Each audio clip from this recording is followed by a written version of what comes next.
모든 것을 1가구 1주택 정책에 놓고 보면은 결국에는 강남이란 말입니다. 강남. 예? 비싼 아파트를 갖고 있는 게 최고라는 거죠.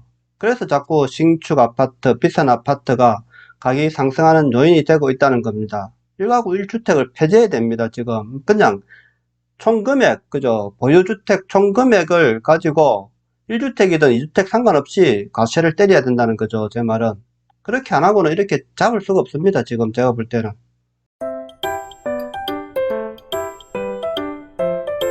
안녕하십니까. 장과입니다. 9억 원 이상 집 2년 단타 매매했더니 평균 5.4억 벌었다라는 기사가 있습니다. 자, 이제는 부동산도 주식처럼 단타 매매를 해서 성공을 거두는 시대가 왔습니다. 제가 아는 서울에 있는 일반 주부인데도 짧은 기간에 단타를 해가지고 5천에서 1억씩 그런 사람들도 많이 있습니다. 하지만 이렇게 전문적으로 단타 매매를 하는 이런 꾼들에게는 정말 당할 도리가 없습니다. 과연 정부는 그러면은 이렇게 단타 매매를 해서 성공할 주역이 누구겠습니까?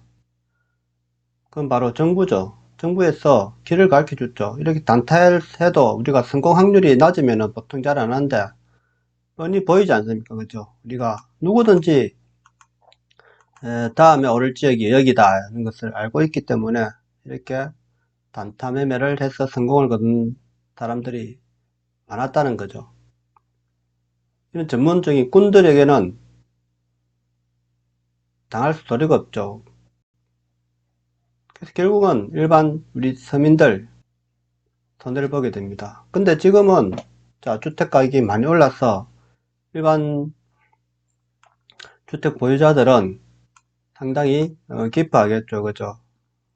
그래서 정부에 대해서 어떤 비판적인 목소리를 안 할 수가 있는 거죠.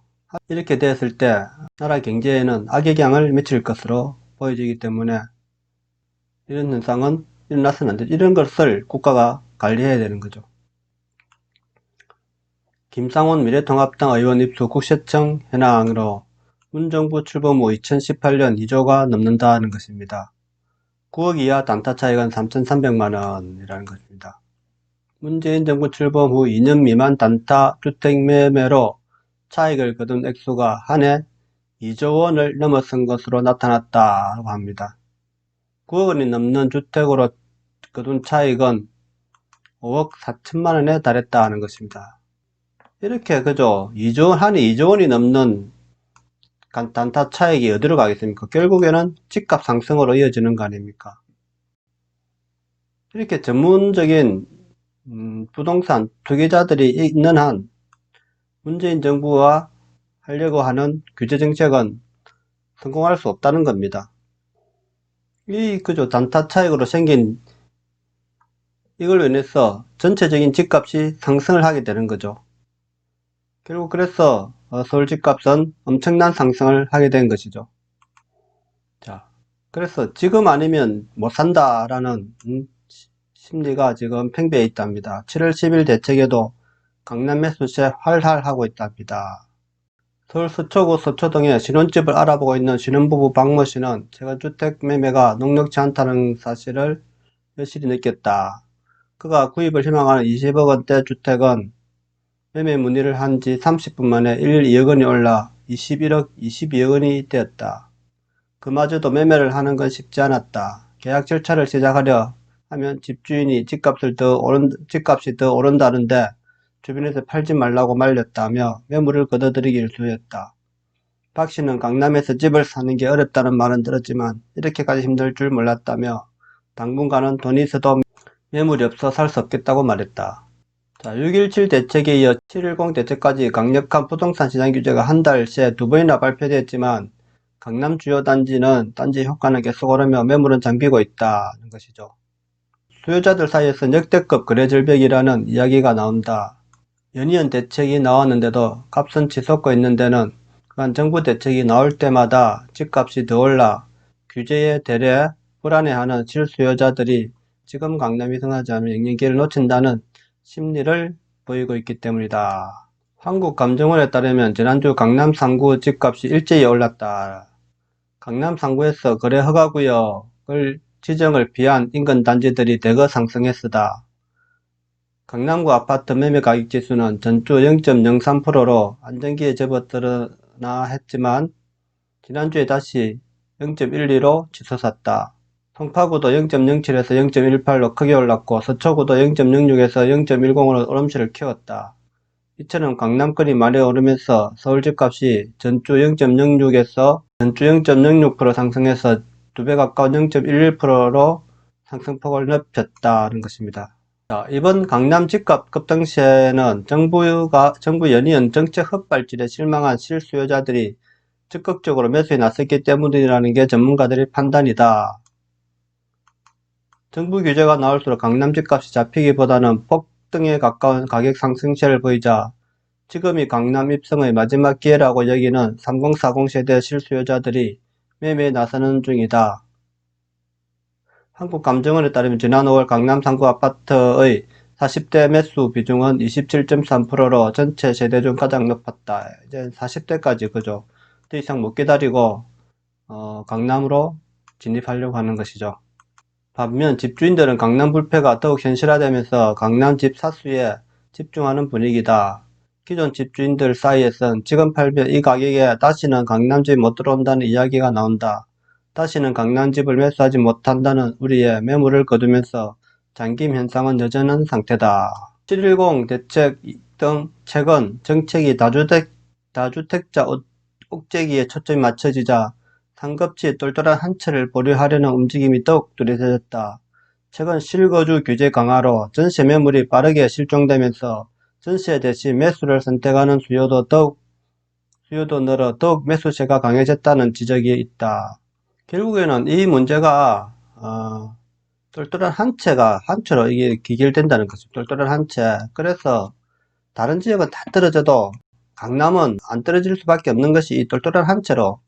자, 주택을 우리가 세금을 매길 때, 자, 세대수로 따지면 안 돼요. 세대수로. 한 세대를 다 똑같은 한 세대로 보면 안 되는 것이죠. 자, 한 세대라도 이게 3억원짜리인지 1억원짜리, 3억원짜리 집이라는 것은 전국적으로 보면은 1억부터 30억까지 있지 않습니까? 그죠? 그러면은 금액으로, 그죠? 세금을 매겨야죠. 금액으로. 예, 금액을 따져야 하는데, 한 채는 봐준다는 이런, 그죠? 똘똘한 한 채를, 1가구 1주택은, 그죠? 세금 면제해주고 다 해주니까, 똘똘한 한 채를 아예 안 해버리면 되는데, 자, 우리가 1가구 1주택 정책을 안 했으면은, 이렇게까지 강남으로 모일 이유가 없는데, 우리가 1가구 1주택 중심으로 면제해주고, 나머지는 2주택, 3주택은 세를 그죠 가시한다니까 결국에는 한 채를 가지려면 어디로 가야 됩니까? 자기 능력되는 한 비싼 데로 가야 될 거 아닙니까? 그러다 보니까 비싼 지역이 더 오르게 되는 거죠.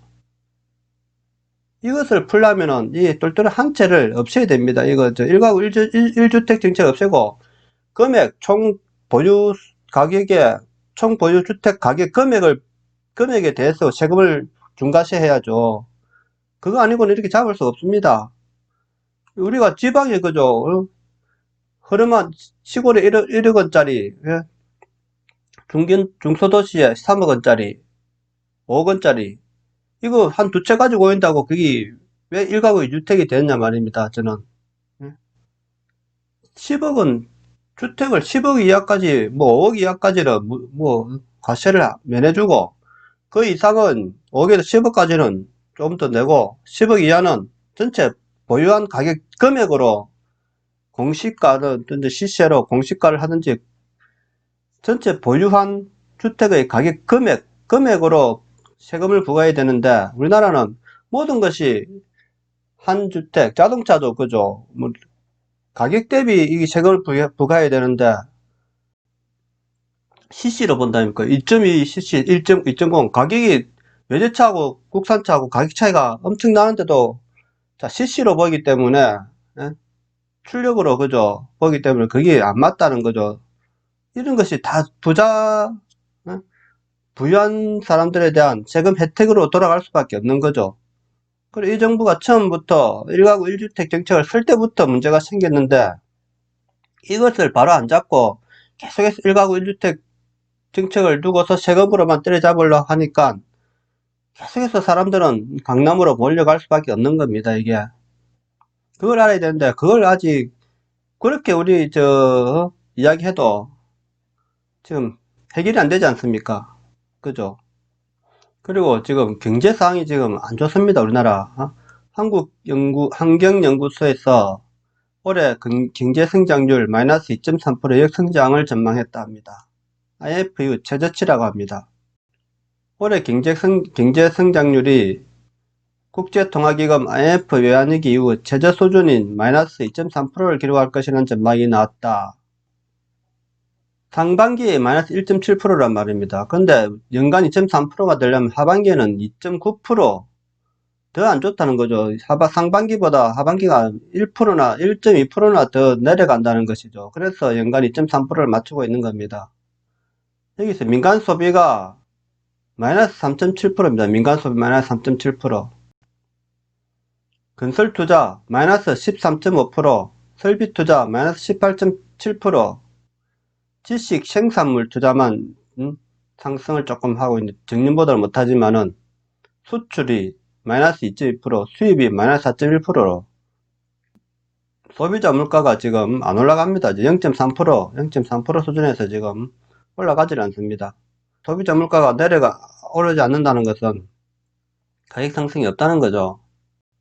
경상수지는 그런데 510으로 그죠? 이게 510억 달러로 이건 또 디플레이션인데 수입이 더 줄고 있기 때문에 수입이 우리나라 수출보다 수입이 더 많이 줄고 있다는 거죠. 상품 수지는 740억 달러, 서비스 수지가 마이너스 210억 달러, 서비스 수지가 상품 수지밖에 없는 거죠. 실업률은 4.5%인데 이게 지금 더 될 겁니다. 이건 내수와 수출, 투자 등 주요 경제 지표도 모두 역성장할 것으로 전망했다는 겁니다. 이게 내수 부분 버팀목 역할을 담당해도 민간 소비는 마이너스 3.7%로 상당기간 심각한 부진에 빠질 것으로 보인다는 것입니다. 정부가 이렇게 돈을 풀어도 안 된다는 거죠. 앞서 정부가 소비를 부양하기 위해 긴급재난지원금을 지급했지만 기업의 실적 부진으로 명목 임금 상승률이 하락하고 코로나19로 소비 심리가 위축돼 소비가 늘어나기 어렵다고 봤다. 가계부채 원리금 상환 부담, 실업률 증가도 부담이다. 세계 경제의 경기 위축이 예상보다 심각하고 무역 갈등의 재점화 가능성도 현실화되고 있는 사태다. 극심한 경기 침체와 서비스 업황 부진, 가계부채와 고령화 등이 하방 압력으로 작용할 것이라는 분석이다. 자, 이런데 그죠? 부동산 가격만 자꾸 올라가고 있는 거 아닙니까? 그죠? 이게 지금 말이 되는 겁니까? 이게 말이 안 되는 겁니다. 우리나라 지금 이렇게 되면은 부동산 가격이 계속해서 올라갈 수 있을까 하는 겁니다. 제 생각은. 그러니까 이게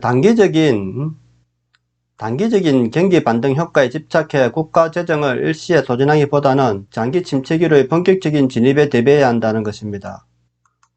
정부가 이 역할을 잘못하고 있어요. 이렇게 지금 우리나라가 가는 것이 저는 보입니다. 이게 이렇게 우리나라가 오히려 성장할 수도 있는데 이 시기를 잘 타면은 정부의 관리 미숙으로 저는 경제 관리 미숙으로 봐야 된다고 생각합니다. 이거는.